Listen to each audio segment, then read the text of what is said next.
someone who worked in a daycare and actually enjoyed the job working with the children, I wanted to expose a little bit about daycare that is quite a bit politically incorrect and perhaps is something that parents need to be thinking about when they're deciding what type of care they want for their children once the parents do have a child. I grew up in a home with a stay-at-home mom, and so I personally have not been to daycare as a student. However, when I was older, working in high school, I really wanted to work with children. I absolutely have loved children my whole life. I am the oldest sister, and so I've loved even just being able to interact with my younger siblings when they were younger. And obviously, as they got older, it was a little bit of a different dynamic, but I wanted to take every opportunity that I could to work into children's lives, and I love working with children. I would volunteer at VBS's, and I got to, help the children in the group and whatever, and kind of manage them. I would help out in nursery at my church. I would help out in children's church at my church. Basically, any way that I could get involved with helping and building into children, I absolutely did, because I felt that it would be beneficial for me to learn as being a mother one day, and also because I just genuinely love working with especially very young children. They're so cute, they're so impressionable, and their children can be so funny and so hilarious. And because I enjoyed this, I naturally was like, you know what? I want to find a job in high school that I feel is actually going to be beneficial for me for my life, because I knew that I wanted to be a mom one day of a bunch of children. And I knew that there's a lot that goes into childcare, as I had babysat several times and, like I said, volunteered in many different ways. And because of that, I decided to apply to a daycare that my family used to actually own the building and rent out. So I applied for that daycare, and despite my youthful looking appearance, they did let me work there because I was homeschooled / just really in that year of my life, I was going to community college. I had about 3 classes per semester, and so I had a very flexible schedule. And so because of that, I was able to work at the daycare a lot. Generally, I was there nearly every day, and generally I was the one working with the older children, so children after school. Generally, just for most of the year, I just kind of had my classroom. I could run it kind of how I wanted. They had some certain principles. So because of that, though, I was also able several times to be an assistant in other classrooms. So I might have been the lunch break person several times, where I got to work all the different nursery levels, all the different ages. And so I was in and out of many of the classrooms at this daycare. Now, one thing that I would like to mention that I learned from working in a daycare is the ratio at which people come in and then quit daycare is so high. It is so high. The turnover rate is, at least at the daycare that I was working at. And mind you, I felt like the daycare that I was working at paid appropriately. I mean, it was certainly not a huge wage or anything compared to what daycares were paying in the area. It felt like it was, definitely above minimum wage, and there was a bit more, especially for the full-time employees, there's a bit more benefits that they had. And so I feel like for the most part, it was a pretty fair working environment if you were going to look into going into childcare as a profession. But what was crazy was the turnover rate, even in the director. I think I had 3 different directors while I was there, and I was there for a school year, 1 school year. And when I was in 12th grade, and I had 3 different directors during that time. And by the way, the directors are not directly doing things with the children. I mean, maybe once in a while they're stopping in, but mainly they're management, okay? They are not in the day-to-day operations of having to deal with the children. Now, there was a ton of turnover at the ladies who worked with the children as well. And so that was a big turnover rate as well. And there was always, half the time I would come in and someone new had quit, which was crazy. While I was working there, I got to see how people interacted in the various classrooms and what their purpose was, and kind of how they interacted with the children and how the children interacted with each other.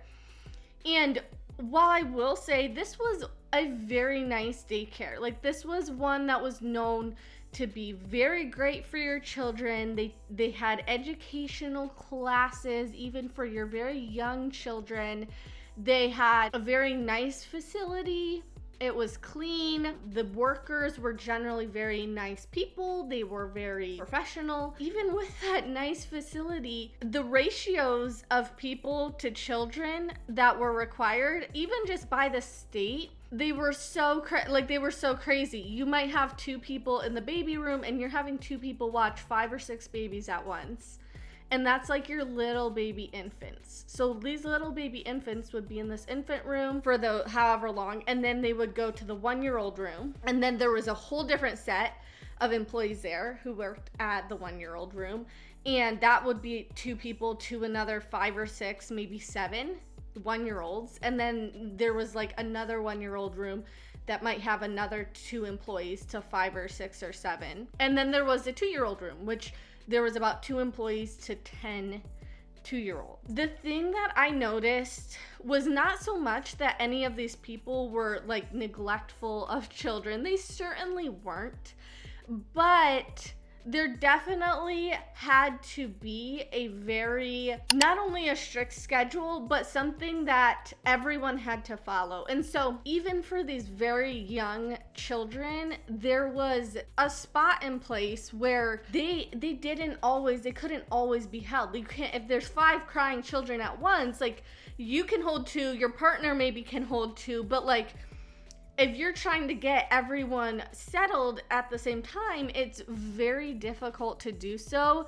even with those ratios, which I would say are probably better than what many daycares have. The children in there were certainly not neglected or like treated badly by these daycare people, but I will say a lot of the daycare workers were maybe people who were a little bit more my age or in college, and they legitimately would sit there on their phone in the times that they weren't changing a diaper or maybe doing the bare minimum of what they had to do with the children that was required for the job.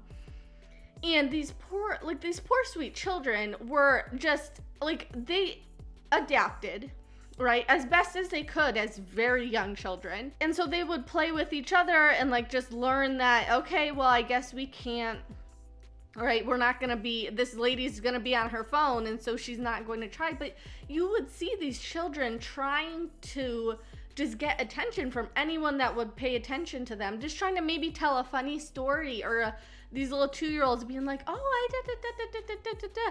And obviously you can't quite understand them, but they would babble on about something interesting that happened in their life. And these ladies would be on their phones, like they wouldn't even be paying attention to these children as they're talking to them. And I really think that people don't quite understand that in most of these highly large-scale daycares, there's not a ton of interaction that these children are getting from adults, which is the people that children primarily need to be around in these early years of their life. So while I don't think daycare is an absolute horror, at least the one that I worked at, I think that really there is a lot of, if you can, there is an extreme benefit to these children if you can find family members to watch them while you go off to work, or if you can find people where it's like maybe an in-home daycare where it's just, a nice old lady who watches 3 or 4 children, or a nanny or something to that effect, will really, really have a bigger impact on your child and allowing them to still interact with others. I know that many of them, by the time they were 2 years old, they really started acting out a lot. And part of the reason was they didn't have a consistency because a new worker was in there every 5 minutes. And so these poor children didn't have consistency in any of the people that they attached themselves to. But they also didn't have any consistency in the schedule was fairly consistent, but the discipline that was given or the lack thereof was not consistent. Sometimes, maybe one of the workers was like, hey, no, we're not going to do this. And then another worker might come in and be like, oh, that's fine. You can do whatever you want. And because of that, when it was nap time and everyone was put down for their nap, some of these children would have a very difficult time going to sleep. Because they probably didn't trust the situation that they were in, and they were just so sad and wanting their parents, their mom or their dad, to be with them, but also because it was very difficult for these children who they couldn't have anyone attached to them that was going to be consistent and being like, okay, right now is nap time.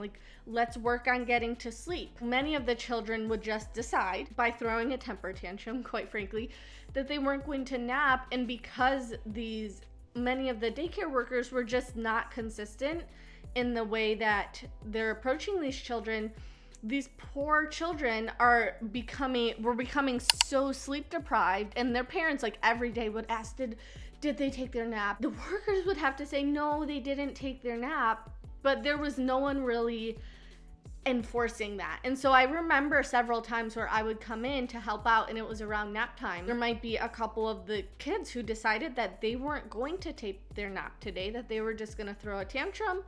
And at the first scream, obviously, they were left alone. People just let them kind of sit on their bed and scream for a little bit. I did go up to them and be like, okay, no, this is nap time. You need to sleep. You're overtired as it is. It's probably why you're screaming in the first place. And was very consistent and patient with them to get that child to sleep. But meanwhile, while this child is screaming, all the other children, while they all have their eyes closed as if they are asleep, I'm certain that not all of them could have been asleep at that same time. If you have the option to choose something other than daycare to have your children be watched during the day while they are awake and while maybe you're at work or something, any other alternative is really better than these large industrialized, very impersonal daycares, because they really don't have a person there to attach themselves to.